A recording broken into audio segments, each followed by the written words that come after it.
The imagination.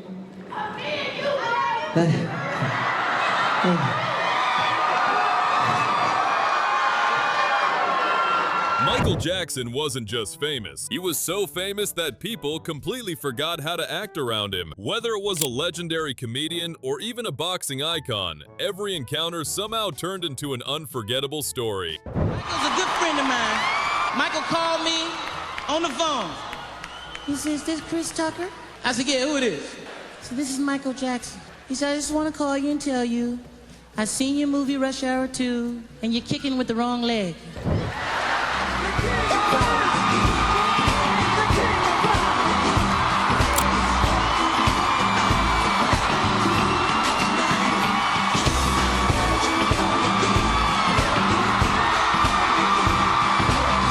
People impersonate Michael Jackson all the time, but nobody enjoyed a Michael Jackson impersonator more than Michael Jackson himself. Look.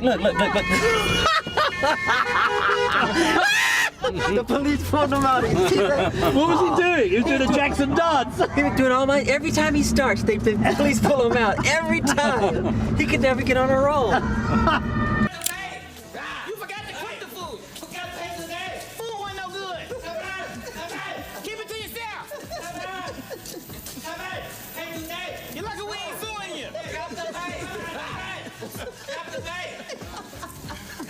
You always had to be careful what you asked Michael to sign. Could you please say something you could read?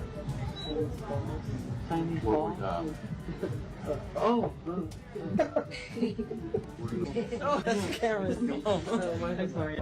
Well, can we just do it again without the negative saying that you don't like the tour? I don't like it though. I know, but see, I go through but what hell. Is it setting up though? I don't understand. I go through hell touring. Okay, then I'll make it positive then. Yeah, it's just.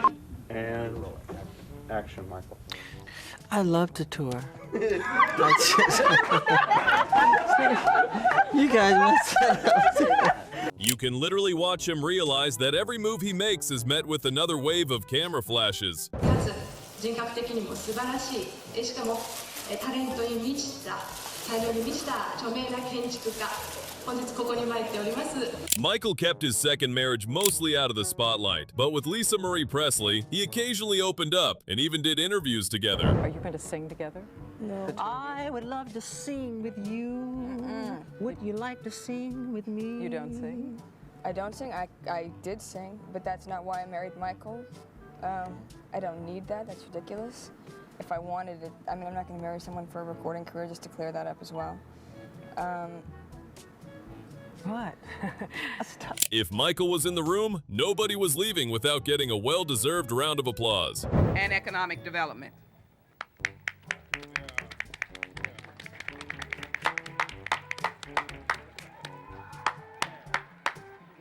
That wasn't loud enough. Bill! Excuse me. Can you close that door? Your voice is very irritating. I know, I hate this scream. You sound like Carol Burnett. Can you? You're getting close to your 40th birthday. How is the way you feel about music? I did not circle that question. I'm sorry. Michael Jackson and Mike Tyson eventually became close friends, but their first meeting nearly went in the opposite direction after Tyson felt like Michael had brushed him off. Then Dawn gives Michael Jackson the peace sign like this. Okay. Right, and then so Michael gives Dawn the peace sign, and so I give Michael the peace sign, and Michael put his hand down. Right. And I'm saying, but in a way I said, did he play me? And no, he didn't. I said, let me just go and meet Mike. I just shattered the record, Undisputed Champ and everything.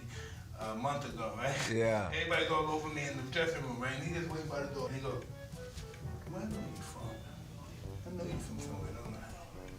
And I said, no, I just a fan. He just broke my ego, he crushed me. Yeah. I said, no, I'm just a fan. Pleasure to meet you, sir. He said, okay. And then he got out and went in the car. I said, that cold motherfucker. So I hated his guts. Michael was definitely playing with fire by joking around with Tyson, but that first impression didn't last long. Once Tyson was invited over and got to know the real Michael Jackson, everything changed. And so one day, Rodney Jerkins was working with him, right? All right. And he said, yo, man, come see Mike. I said, no, that. I don't want to see that motherfucker. He dissed me, man. That motherfucker played me, made me look like a in front of all those people. He said, nah, man, he's cool, man. Mike asked for you to come. I said, he didn't ask for me. Get the fuck. He said, Mike, he asked for you, man. I said, really? Damn. I said, okay, I'm coming. I'll be over there, right? When I met him at his house, then I learned to respect him. I knew he was a player. Michael lived a relatively private life, but the people closest to him always had the funniest stories to tell. Michael got to sneak in the movie right before it starts. So Michael come in there like with a ninja suit on. He's hiding and all black. All of a sudden, I'm sitting there, well, where's Michael? And then I turn around, he's like, hey, Chris. I'm like, oh, man. How long you been here? About 5 minutes. I'm sorry. And then all of a sudden, we watching the movie, he's the loudest person in there. Really? Yeah, he's watching the movie like, hee hee. I said, Michael, would you shut up before people see you? I'm sorry, it was funny, Chris. Yeah. Chris Tucker's impression is surprisingly accurate. Steve Harvey's, on the other hand, isn't even close, but his story is just as funny. I said, Mike, I'm gonna come pick you up and we can go to church. I said, Mike, did you tell anybody you was going to church? Oh no, I wanted to be a secret. I said, okay, cool. We get down, people all on the side where, Michael, I'm going, what the hell? I said, Mike, I thought I told you, ain't tell nobody. I never opened my mouth. And this ass rolled the window down. People was reaching in there, tearing his clothes off. They're pulling me. I said, roll your window up. Shut up all that whining and Mike, and roll your window up. When a comedian gets put in charge of an awkward situation, you know things are about to get interesting. I'd like to thank, could you lift that up, please? I can't wait. Eddie, I need your help. It ain't working. Okay. Go like, bend down. First, I'd like to thank, He said, Eddie, pull it up like I was working for him or something. And I started to do it too. I was like, yes, Mike. Wait, what am I doing? Eddie Murphy wasn't about to let the joke die, so the next time he hosted an award show, he took things to another level.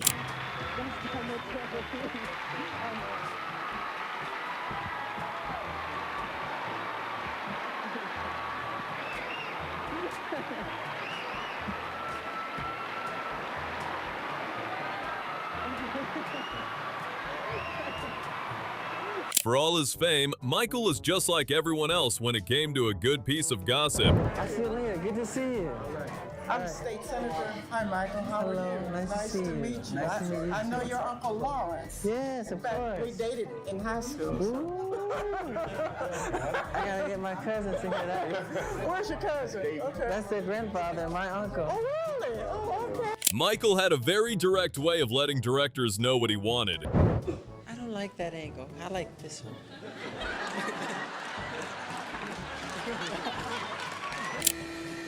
I don't know, pretty close. Like this? Or can you see chest? I can see right about where your Nike is. What a short back up. During a Michael Jackson lookalike contest, the producers thought it would be funny to have a fake Michael step forward as part of a skit. What they didn't expect was the real Michael completely losing it. Real Michael Jackson, please stand forward.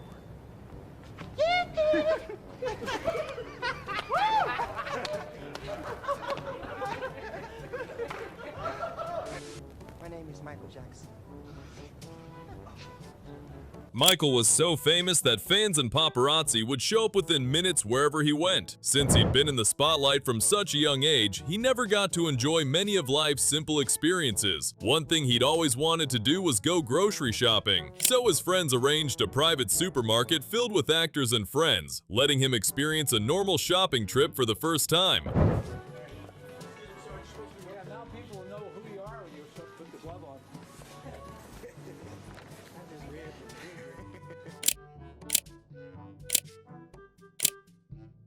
When Michael stepped into a Las Vegas store packed with 5-figure price tags, he started picking out items like price wasn't even part of the conversation. My goodness. These? Yes. Okay. Let's have a look at these ones. They're beautiful. That's only $275,000 each. So that's $500,000 for those two. These. About this one, About midnight. this one. About this table, these. Michael Jackson had his own zoo at home, and Eddie Murphy's story about it is hilarious. Did you ever get to meet Bubbles, the chimp? Yeah, you know, I met Bubbles, but Bubbles, Michael had like a big like a real zoo at his house. I mean, he had a facility, a thing that was so big that giraffes was walking around and like, Bubbles had gotten too old. Bubbles was in the cage, like tripping, like, ah! And Michael's like, don't go near the cage. The moment Chris Tucker realized how generous Michael was, he started testing the boundaries. Like I was just complimenting a flat screen TV he had, and he gave it to me. I was like, Michael, I didn't want the TV. But then the black came out of me. I started liking everything after that. I said, Mike, I like that Rolls Royce. That's a bad Rolls Royce. Not the old one, the new Rolls Royce, right there. He was like, you like it, Chris? I said, yeah, I like it. He said, you sure you like it? I said, yeah, I like it. He said, well, you better go buy one, because I ain't giving you my Rolls Royce. I gave you a TV.